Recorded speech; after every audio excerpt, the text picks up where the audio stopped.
Je vous salue tous dans le beau et précieux nom de Jésus-Christ. C'est encore une joie de partager ces moments avec vous. Je vais donc poursuivre ce témoignage que j'ai commencé tantôt et je crois que le Seigneur Jésus est capable encore de nous parler. Sa parole a fait beaucoup de choses dans ma vie et par conséquent, je pense que cette parole peut aussi changer la vôtre. Je vais poursuivre ce témoignage et revenir sur quelques éléments dont j'ai fait mention il y a quelques instants. C'est ce départ du milieu dans lequel j'avais travaillé auprès de la plus haute autorité de mon pays. Je viens du Gabon. Et que mon départ avait été tellement mouvementé du fait que je travaillais dans un milieu tout à fait sensible. À partir de ce moment, quand j'ai décidé donc que j'avais posé cette démission, alors tout devenait possible. J'étais à portée de main de tous ceux qu'ils pouvaient décider de faire contre moi. Mais là, j'ai pu voir la main de Dieu à l'œuvre. Dieu a agi. Il m'a gardé, non seulement moi, mais également ma famille. Je voudrais relever juste une petite histoire. C'est qu'il s'est passé en 1997 une histoire qui est connue de tous ceux qui ont habité l'Afrique centrale, c'est qu'il y a eu une guerre au Congo. Guerre au cours de laquelle un ancien président voulait renverser le chef d'État qui avait été élu, donc Pascal Lissouba. Et cet homme a demandé de l'aide du président du Gabon, qui était donc son gendre, parce qu'il épousait la fille de cet ex-chef d'État. Alors il va se produire une guerre qui va durer un certain temps au Congo-Brazzaville, mais cette guerre va être pilotée de l'extérieur du Congo, et puis mon pays va être impliqué dans cette guerre. Moi, en tant qu'électronicien, alors je suis chargé d'apporter des moyens de communication. En fait, les hommes politiques peuvent faire certaines choses, mais à la télévision, ils vous disent complètement le contraire. C'est-à-dire que je pouvais être envoyé à la frontière de mon pays avec le Congo pour aller donner des équipements de transmission à une armée rebelle qui va renverser le pouvoir en place. Mais à la télévision, lorsqu'on demandait est-ce que vous aidez la rébellion congolaise, et le chef de l'État qui disait non, je ne fais rien du tout. Mais toi-même, tu sais qu'il fait des choses, quoi. Merci. Et là, on se rend compte qu'effectivement, on est dans un milieu où le chrétien ne trouve plus sa place. Amen. À partir de ce moment, il y a ce désir de partir. Il y a ce désir de s'en aller. Mais comment partir alors qu'on a besoin de tes services? Si tu t'en vas, c'est comme si tu t'opposais à eux. Alors mon choix était simple. J'ai attendu la fin de cette guerre que je suivais pas à pas. J'avais toutes les informations jour après jour. Il s'est trouvé que le président qui était au pouvoir dans ce pays, au Congo-Brazzaville, Lissouba, va faire un tour au Gabon et il va demander l'aide du président de mon pays, pour qui je travaillais.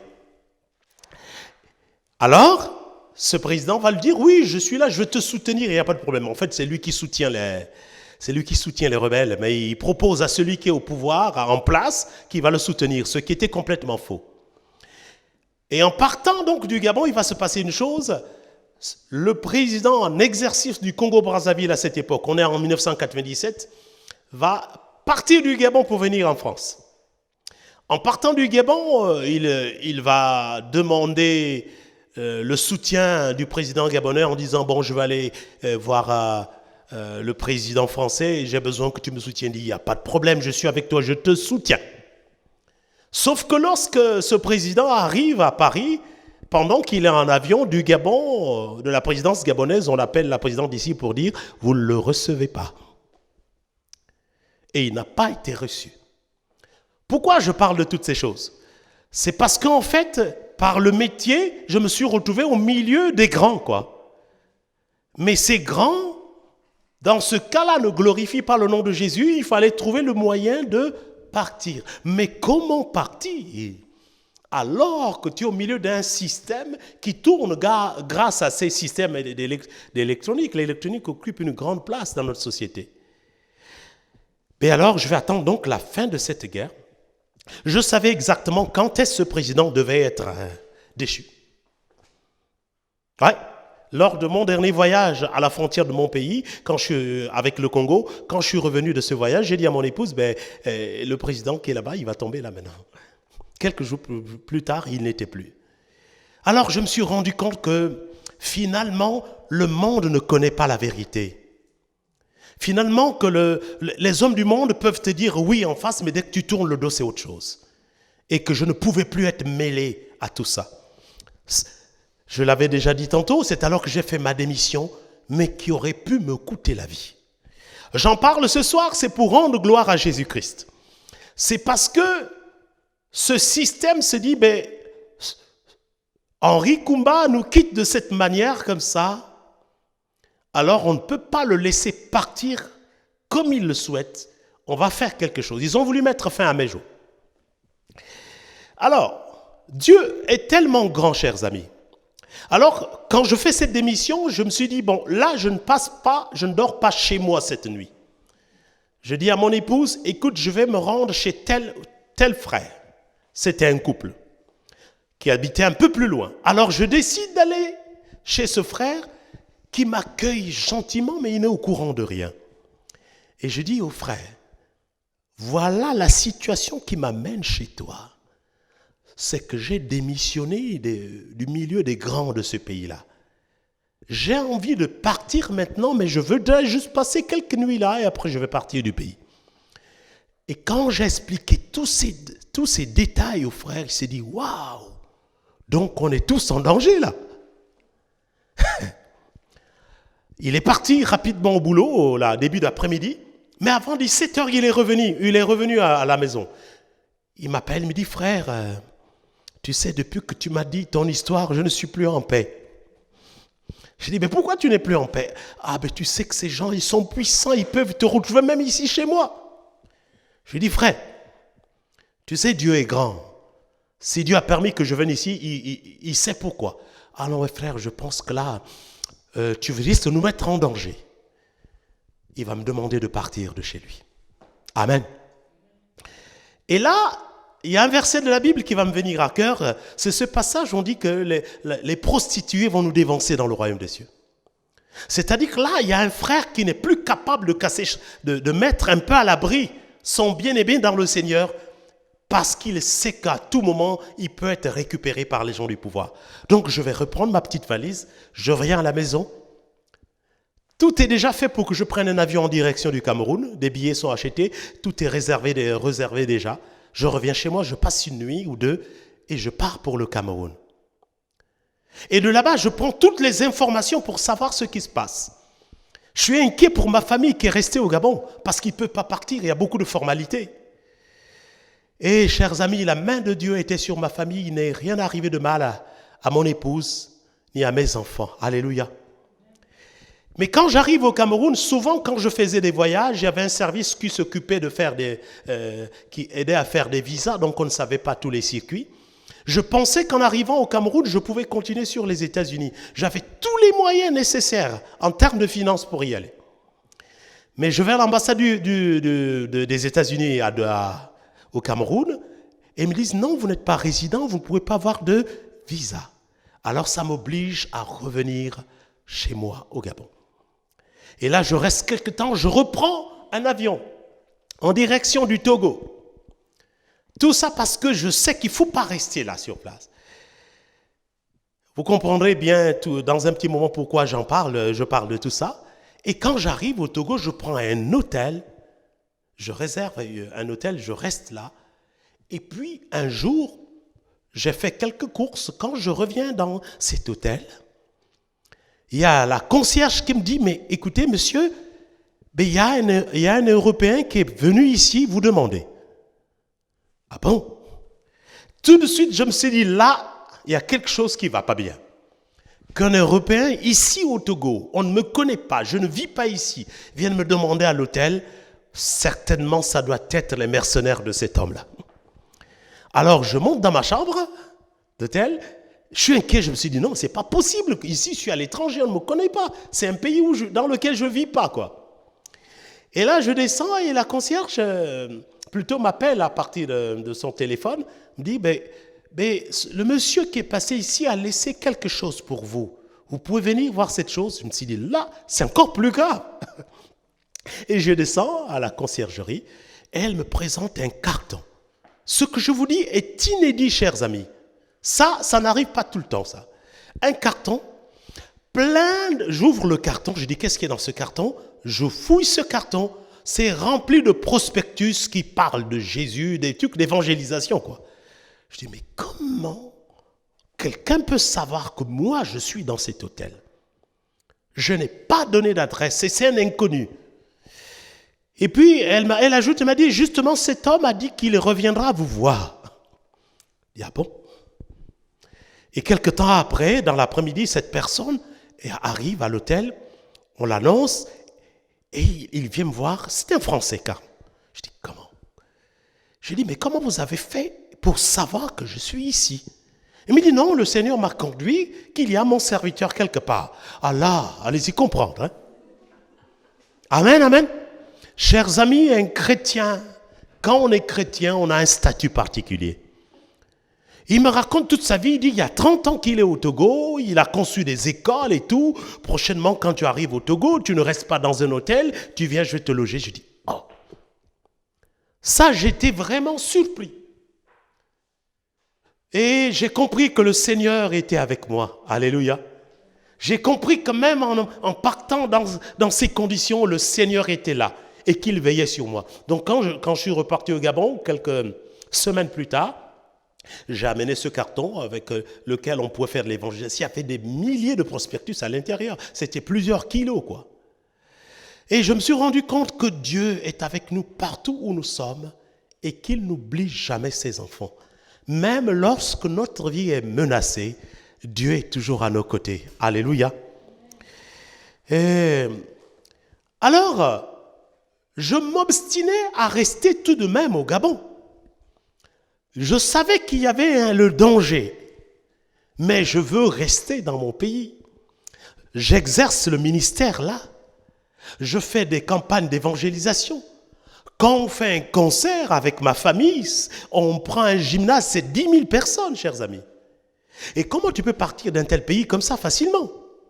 Tout se passe bien. Le Seigneur est à l'œuvre. Quand tu tiens toutes les églises t'appellent pour tenir des conférences et des séminaires. Mais tu n'as pas envie de quitter un tel pays. Donc je partais dans un pays, je reviens. Je partais juste pour casser un peu le contact avec ces personnes. Et le Seigneur a fait un miracle. Vous comprenez pourquoi est-ce que j'ai parlé de cette histoire, hein? C'est que lorsqu'ils ont localisé ma position, que je suis revenu à Libreville, ils se sont dit, tiens, c'est le moment maintenant d'en finir avec cet Henri Koumba, il nous cause des ennuis. Pardon? Alors, ils vont désigner quelqu'un qui va être chargé de mettre fin à mes jours. Dieu est grand. Sinon, vous ne devez pas m'entendre parler ce soir. Hein? Ça signifie que leur plan n'a pas abouti.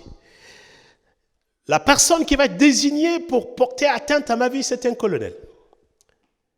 Mais il se trouve que ce colonel, à la veille du jour qu'ils avaient fixé, dont moi je ne connaissais pas du tout, je vais l'apprendre plus tard par la bouche d'une haute personnalité qui avait l'information. Alors, à la veille de cette action qu'ils avaient préparée contre moi, ce colonel va prendre, il avait un petit avion de 2 places comme ça, il se promenait avec sa femme, sa femme était pilote, etc. Mais quand ils vont prendre cet avion, ils ne reviendront jamais. Amen. Et du coup, le plan qui avait été mis en place, qui avait été déjà peaufiné, ne va pas avoir lieu. Le Seigneur a étendu sa main, il n'a pas permis qu'on touche à son serviteur. Alléluia. Dieu vraiment veille sur chacun de nous. Toute arme forgée contre nous sera sans effet. Nulle et sans effet, bien-aimé. Là, j'ai vu la main de l'Éternel, mais c'est lorsque je l'apprends, des mois plus tard, par la bouche d'une haute personnalité, que là, je réalise la puissance de Dieu. Vous savez, si c'est monsieur tout le monde qui vous parle, vous allez dire que c'est juste des histoires qu'il raconte. Mais lorsque c'est une personne élevée en dignité qui vous le dit, là vous prenez les choses un peu plus au sérieux. C'est comme ça que le Seigneur m'a sorti de cette situation. Et à partir de ce moment, il va avoir cette pensée dans mon cœur.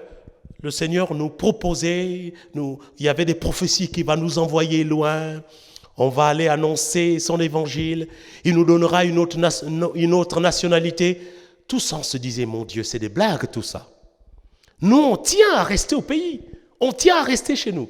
Mais toujours des prophéties. Le Seigneur t'enverra. Allez le servir.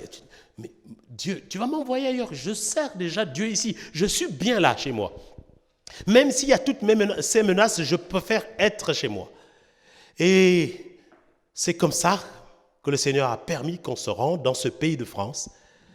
Et les débuts ont été très difficiles. Difficiles. Très difficiles. Tous ceux qui arrivent en France, les débuts sont toujours difficiles. Chacun a son histoire, quoi. Parce que tu commences à partir de rien du tout. Tu perds tout. C'est-à-dire, toi qui pouvais avoir un véhicule facilement, tu n'as plus de véhicule. C'est-à-dire, tu pries le Seigneur pour te donner un vélo, quoi. Amen. Et tu viens dans un pays où le vélo, c'est là-bas, quoi. Ça. Le vélo, c'est peu importe. Et là, maintenant, tu pries, Seigneur, donne-moi un vélo. Et tu as le vélo. Tu réapprends à pédaler parce que ça fait longtemps que tu ne pédalais plus. Mais sauf que dans le pays, là, il fait froid. Pendant une certaine saison, tu as froid, mais oh Seigneur, mais j'ai froid, mais donne une petite voiture. Et petit à petit, le Seigneur nous a restitué au fur et à mesure tout ce qu'on avait perdu. Amen, amen. Dieu est capable de te rendre tout ce que tu as perdu. On se disait, est-ce qu'on va y arriver finalement? En fait, quand on vivait au jour le jour, c'est-à-dire quand il te reste 10 euros dans la poche, tu dis, mais quand ces 10 euros sont finis, je fais comment? Je fais comment? Il n'y a personne. Je n'ai pas de parents autour de moi. Et là, tu découvres que notre Dieu s'appelle également Jéhovah Jireh, qui va susciter une situation où quelqu'un va t'apporter quelque chose. Tu dis, mais comment est-ce possible? Et Dieu a pris soin de nous. Au fur et à mesure, les choses se sont mises en place. Et je rends grâce à Dieu pour toutes ces choses. Amen, amen. Mais je voudrais rapidement revenir sur des choses que Dieu a fait au sein de la famille. On donne notre vie à Jésus.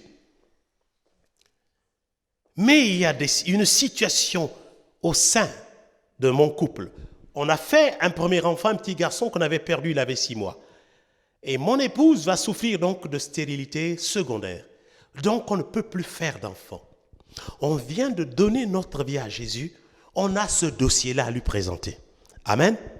Pour cela, je vais inviter Laurence qui va venir, qui va nous dire quelque chose là-dessus sur cet aspect de notre vie. Laurence, on va l'encourager.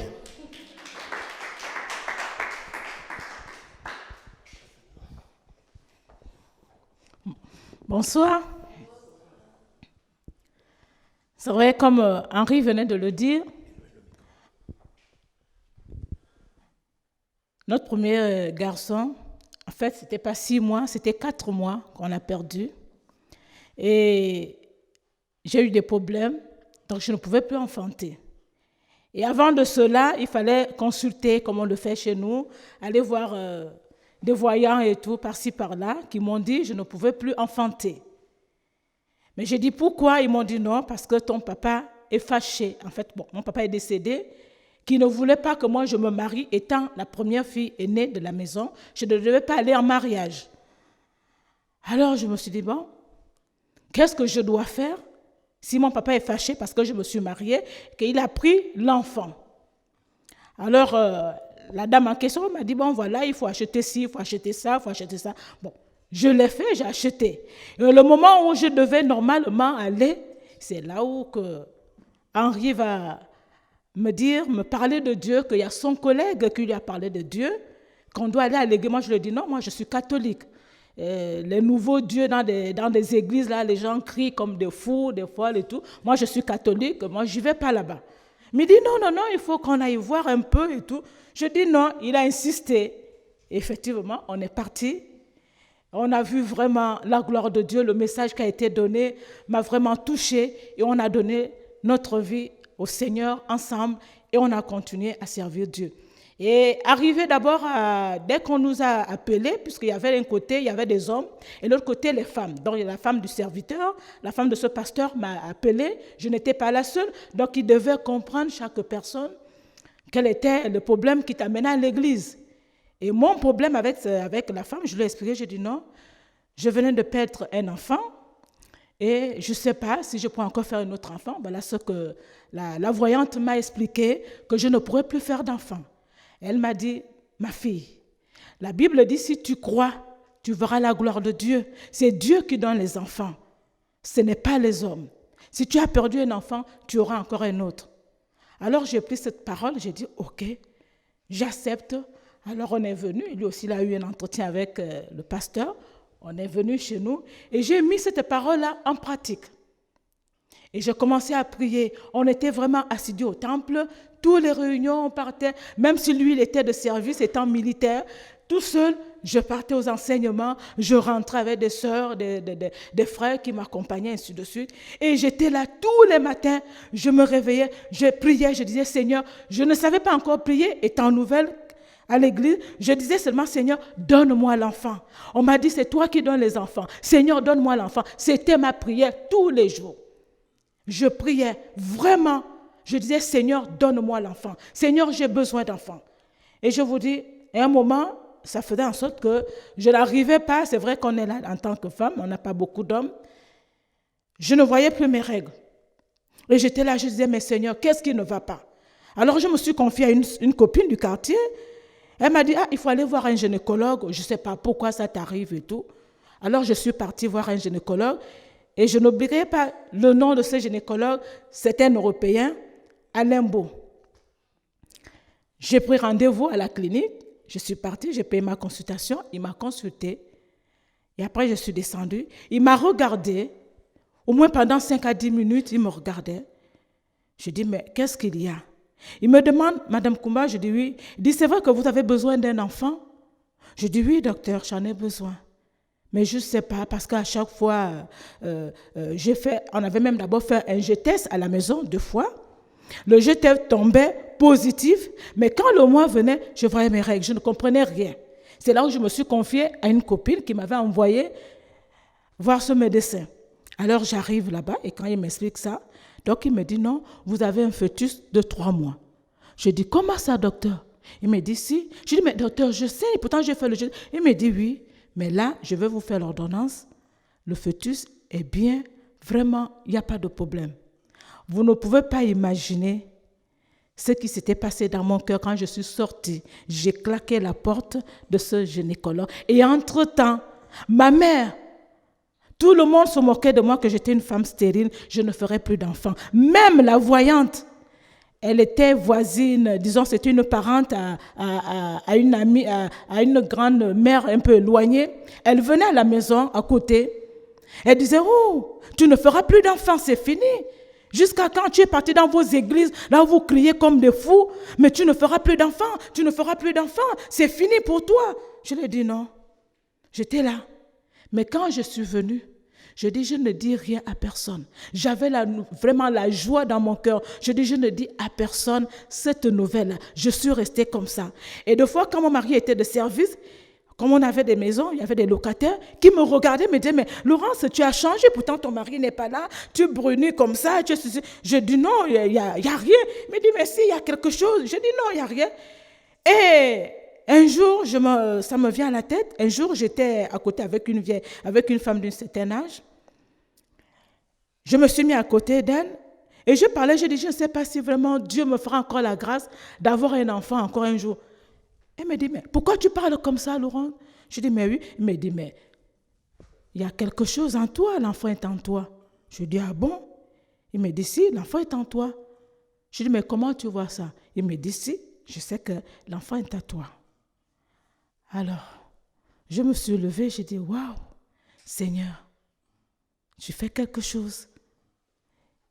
Et je suis restée là, le ventre a commencé à sortir. Ma mère qui me traitait que je ne ferais plus d'enfants, que j'étais une femme stérile, elle aussi elle a commencé à dire, ah, elle m'appelait par mon nom de jeune fille, mais qu'est-ce qui ne va pas? Le ventre sort, mais waouh, tu es enceinte, tu es enceinte, tu es enceinte, tu es enceinte. Et le ventre, comme on le dit, ne se cache pas, ça a commencé à sortir, à se voir, à se voir. Et cette fille-là, c'est celle-là, Stélia Kumba. Et après, les autres ont suivi, qui fait qu'on en a 4, 2 filles et 2 garçons. La dernière, elle a 20 ans. Voilà ce que le Seigneur vraiment est capable de faire. Dieu donne les enfants, c'est vrai, bien-aimé. Il donne. Mais il suffit vraiment de demander dans la prière, demander vraiment à Dieu, Seigneur, c'est toi qui donnes les enfants, ce n'est pas les hommes. J'ai vu vraiment ce Dieu à l'œuvre, même vraiment dans ma vie. Parce que moi aussi, je viens vraiment d'une autre famille, comme mon mari le disait. Vraiment, ma famille a beaucoup pratiqué. On a fait plein de choses dans ma vie, mais j'ai vu ce Dieu-là qui m'a délivrée. Je ne pouvais pas me marier. Non, c'était impossible. Mais il a fallu, je me dis, c'était le plan de Dieu, il a fallu que mon père meure pour que je me marie. Parce que si mon père était vivant, je n'allais pas me marier avec cet homme. Parce que lui, il ne voulait pas entendre parler du mariage. Parce que j'étais la fille unique et qu'il a investi. Donc il se disait, si je pars en mariage, qu'il va gérer les biens qu'il a laissés. Et ces biens-là, aujourd'hui, je les ai laissés, je me suis mariée. Alléluia. J'ai dit, Dieu, c'est toi que je veux suivre. Les biens, ça ne me regarde pas. Que Dieu vous bénisse. Amen. Merci Laurence. Mais voilà, on a compris en ces quelques mots ce que le Seigneur a fait au sein de la famille. Et il a fait bien d'autres choses encore, dont on ne pourra pas partager maintenant. Mais pour cette femme qui cherche un enfant, atteinte de stérilité, qui n'a jamais eu d'enfant, sache que Jésus est capable de donner des enfants, et beaucoup d'enfants même. Dans la Bible, nous lisons l'histoire de Anne, qui était stérile et qui a fini par avoir les enfants. Et là, ce n'est pas que l'histoire d'Anne, on vient de voir mon épouse aussi qui vient de parler de ce que Dieu est capable de faire.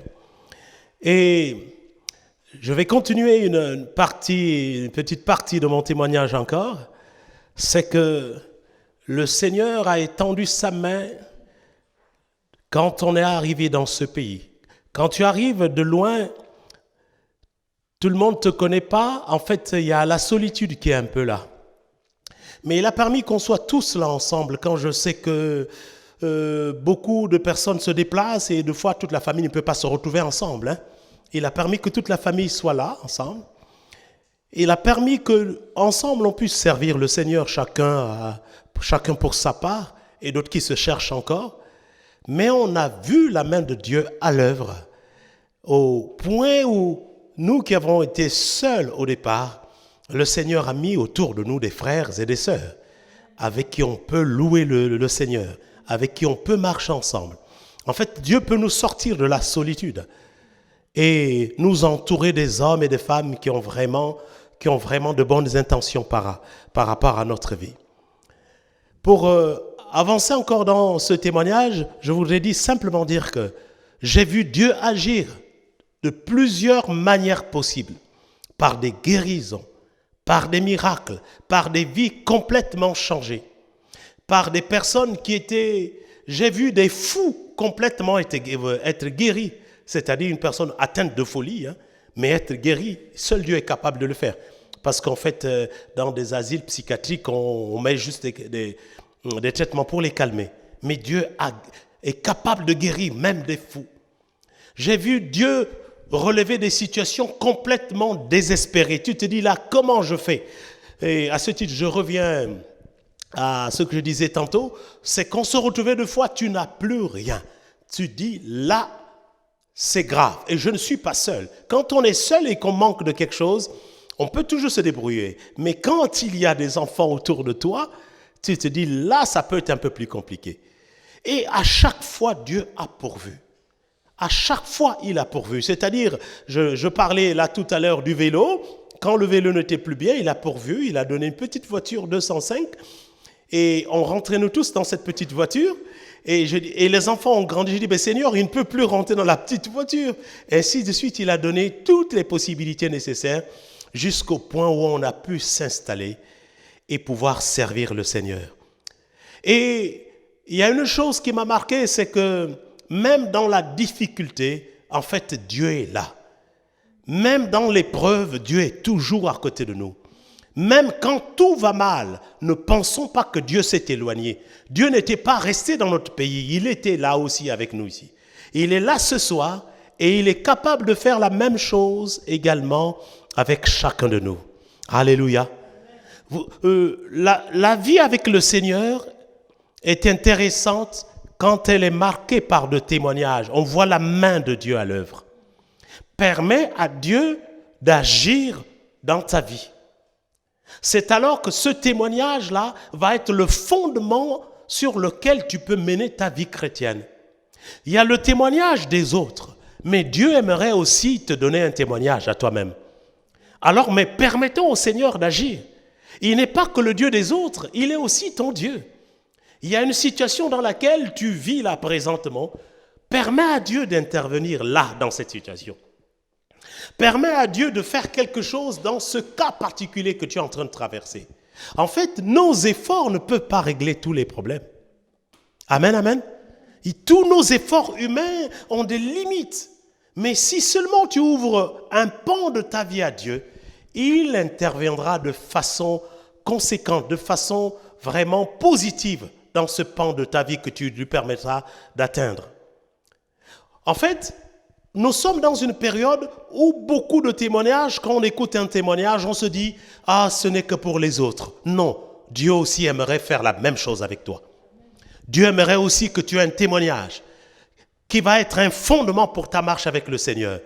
Il y a ce cantique que les anciens chantaient à l'époque, c'est « Compte les bienfaits de Dieu. Mets-les tous devant tes yeux, tu verras en adorant combien le nombre en est grand. » En fait, le témoignage, tout ce que le Seigneur a fait dans notre vie nous permet d'aller plus loin avec le Seigneur. Alléluia. Qu'il ne soit plus seulement le Dieu d'Abraham, d'Isaac et d'Israël, mais qu'il soit aussi ton Dieu. Que ce ne soit pas seulement le Dieu de la Bible, mais le Dieu qui a agi dans ta propre vie aussi. Le monde a besoin d'entendre des choses qui sortent de la bouche de leurs contemporains. Voici ce que Dieu a fait dans ma vie. Alléluia. Voici ce qu'il a fait dans ma vie. Il a fait ceci. C'était impossible aux yeux des hommes, mais il a rendu ce qui était impossible, il a rendu possible. Ce soir, à cet instant où je parle, Dieu peut rendre possible ce qui est impossible dans ta vie. Dieu veut intervenir. Il ne fait pas parler ses serviteurs pour le plaisir de parler, c'est parce qu'il veut te donner la foi, afin de te rendre capable de saisir la main de Dieu. En fait, simplement, qu'est-ce qu'on a fait dans toutes ces périodes difficiles? C'est qu'on a levé les yeux vers les montagnes. On a crié vers ce Dieu-là. Et il n'est pas resté silencieux. Ce grand Dieu-là a répondu. Amen, amen. Il nous a consolés. Il nous a exaucés. Dieu exauce encore la prière au jour d'aujourd'hui. Si tu cries vers ce Dieu-là, attends-toi à ce qu'il exauce ta prière. Nous sommes une génération de chrétiens qui nous prions, mais on ne s'attend à rien. Et on prie encore, on ne s'attend à rien. C'est juste une habitude, une routine, on est habitué à prier simplement. Non, la prière doit être suivie d'une réponse de la part de Dieu. La prière, quand on a prié, on doit s'attendre à être exaucé. Et Dieu aime les chrétiens qui prennent cette attitude. J'ai prié Dieu, j'attends Dieu dans ce domaine-là. Je l'ai déjà demandé telle chose, j'attends que Dieu puisse intervenir. Mais souvent, on n'attend pas. En fait, c'est comme un enfant qui vient vers son père, qui demande quelque chose. Avant que le père ne lui donne, il est reparti dans la cour aller jouer. En fait, il a oublié quoi. Nous oublions trop souvent nos requêtes. Nous oublions trop souvent ce que nous avons demandé à Dieu. Dieu veut qu'on se souvienne exactement de ce qu'on lui a demandé. C'est ainsi que lui aussi, de son côté, il agira. Parce qu'il sait que finalement, c'est sérieux. Si c'est sérieux, on ne devait pas l'oublier. Ou alors on se dit, ah, peut-être que Dieu est en voyage. Non, ton Dieu n'est pas en voyage. On se dit, oh, peut-être qu'il est endormi. Non, celui qui veille sur Israël ne sommeille ni ne dort. Il est capable d'agir encore. Il est capable de faire quelque chose dans ta vie. S'il a fait pour moi, s'il a fait pour mon épouse, s'il a fait pour tant d'autres personnes, ton heure aussi est arrivée pour saisir ton miracle aussi. Ton heure est arrivée aussi pour avoir un témoignage édifiant. Souvent, quand les autres témoignent dans l'église, on se dit, mais qu'est-ce que je dirais moi si l'on me demandait de témoigner aussi? Alléluia! Si on te demande à cet instant de témoigner, alors peut-être que tu es en témoignage, mais peut-être que tu ne l'as pas. Mais Dieu voudrait que tu comptes sur lui pour que ta vie soit changée également. Et le témoignage édifie. Non seulement toi qui as été visité par Dieu, mais il édifie ceux qui vont écouter ton témoignage. Et ils se disent, mais tiens, si les gens de mon époque ont pu avoir une telle expérience avec Dieu, ça suppose que moi aussi, je peux m'attendre à Dieu. Alléluia. Est-ce que ce soir, on s'attend à Dieu? Est-ce qu'à cet instant où tu m'entends, est-ce que tu peux t'attendre à Dieu? Si on ne s'attend pas à Dieu, on ne verra rien. C'est-à-dire, souvent, des fois, on ne s'attend pas à grand-chose de la part de Dieu. C'est un grand Dieu. Ce n'est pas un Dieu misérable. C'est un Dieu qui peut tout donner. Mais souvent, on le limite. On dit, je peux demander ça, mais ça, je ne peux pas. Bon, ça, c'est possible, mais là, je pense que c'est un peu compliqué. Rien n'est compliqué à ton Dieu. Tout est possible à celui qui croit. Alléluia. Tout est possible à ton Dieu. Il suffit de demander avec une ferme assurance. Il suffit de croire qu'il est capable, il est le seul capable de changer cette situation et Dieu se lèvera en ta faveur. Permets à Dieu de se lever dans ta vie au nom de Jésus-Christ. Permets à Dieu d'agir dans ta vie. Vous savez, souvent Dieu n'agit pas, c'est parce que quand nous prions et on espère, on a un plan B. Dieu il se dit, bon, tiens, quand tu auras fini avec ton plan B, alors on verra. Non, quand nous nous adressons à Dieu, il n'y a pas une autre possibilité. Nous attendons une réponse de lui et de lui seul. À partir de ce moment, Dieu se dit, si je n'interviens pas, alors mon fils ou ma fille ne s'en sortira pas. Amen. Dieu se dit, là, il a besoin de moi. Il faut bien que je fasse quelque chose. Je voudrais simplement, pour conclure ces instants que l'on prie ensemble, et si tu es dans cette salle, tu as besoin vraiment que Dieu intervienne dans ta vie également, tu peux te lever et ensemble, on va faire une prière. La prière de la foi, une prière qui permettra à Dieu d'agir dans un domaine spécifique de ta vie. Un cas particulier, ne prends pas beaucoup de choses, ne ramasse pas tout, prends un sujet bien précis et dis, Dieu, là, à ce niveau-là, j'ai tout essayé moi-même, ça n'a pas marché, mais ton serviteur a dit que quelque chose peut se passer maintenant dans ma vie. On va prier ensemble. Prions. Seigneur, tu es le Dieu qui est capable de faire au-delà de ce que nous pensons ou imaginons. Seigneur, je te recommande toutes ces personnes qui me suivent à cet instant. Seigneur, tu étends ta main puissante dans leur vie. Tu viens, Seigneur, agir là où l'homme n'est pas capable d'agir. Seigneur, tu viens toucher là où l'homme n'est pas capable de toucher. Seigneur, pour celui qui a besoin de guérison à cet instant, Seigneur, tu es capable d'accorder la guérison. Reçois ta guérison au nom de Jésus-Christ. Là où il y a besoin de restauration, Seigneur, viens restaurer. Viens remettre de l'ordre, Seigneur, dans le cœur de tes enfants. Seigneur, ils ont tout essayé et rien n'a changé. Mais toi, tu es capable de changer les temps et les circonstances à cause du sacrifice de Jésus-Christ. Seigneur, merci parce que ton nom est plus grand que tous nos problèmes. Ton nom est au-dessus de tous les noms, Seigneur. Il n'y a pas, Seigneur, sur cette terre, un problème qui soit plus grand que le nom de Jésus-Christ. Alors, au nom de Jésus, reçois ton miracle. Alors, au nom de Jésus, reçois ta guérison. Au nom de Jésus, reçois ta délivrance. Que les chaînes tombent. Que les liens soient coupés au nom de Jésus. Que les limites que l'ennemi t'avait données maintenant soient déplacées parce que ton Dieu veut t'amener encore plus loin. Il veut t'amener au large. Seigneur, merci parce que ton amour est si grand.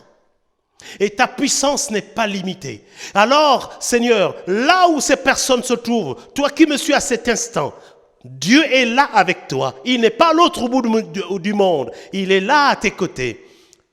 Il saisit simplement ta main et tend ta main vers ton Dieu. Il est celui qui console. Il est celui qui te fortifie. Il est celui qui exauce le cri de ses enfants. Reçois l'exaucement. Reçois la visitation de ton Dieu. Reçois l'amour de ton Dieu. Cet amour qui est capable de te faire du bien. Oh, peut-être que tu manques d'amour. Je t'annonce que Dieu t'aime. Reçois son amour et que ta vie ne soit plus jamais la même. Que ta vie soit transformée au nom de Jésus-Christ. Seigneur, je te rends grâce parce que tu exauces le cri de tes enfants. Je te rends grâce parce que beaucoup de témoignages, Seigneur, viendront parce que tes enfants ont saisi cette opportunité. Notre Dieu agit comme il veut. Il n'est pas limité ni dans le temps ni dans l'espace. Alors il agit. Je te rends des actions de grâce. Je te rends toute l'adoration qui t'est due, Seigneur. À toi la gloire, au nom de Jésus-Christ. Amen.